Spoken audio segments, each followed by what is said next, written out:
Beauty பார்லரில் சரியான அணுகுமுறை position கரெக்டாக இல்லைன்னா ஒரு சில விதமான சூழ்நிலைகள்னால நம்மளுக்கு பக்கவாதம் ஏற்படுதுங்க. அது என்னன்னு நம்ம இப்போ தெரிஞ்சுக்க போகிறோம்.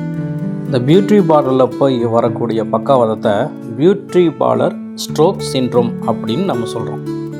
தலைவலி அதிகமாக உள்ளவங்க, கழுத்து பிரச்சனை உள்ளவங்க, வயசு அதிகமாக இருக்கிறவங்க, முன்பே ஸ்ட்ரோக் வந்து இருக்கிறவங்களுக்கு இந்த மாதிரி பிரச்சனை வரக்கு வாய்ப்பு இருக்குது.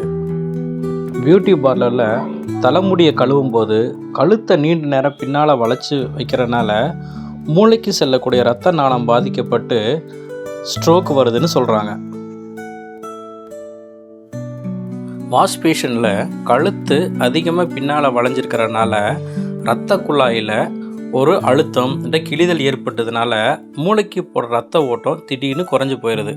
இதனால் சில நேரங்களில் பக்கவாதம் உருவாகலாம் அப்படின்னு சொல்கிறாங்க. இதை நம்ம எப்படி தடுக்கிறதுனா, கழுத்தை அதிகமாக பின்னால் வளைச்சி வைக்க வேண்டாம். ஃபார்வர்டு வாஷ், தலையை குனிஞ்சு தலைமுடியை கழுவுறதுக்கு நம்ம ட்ரை பண்ணலாம்.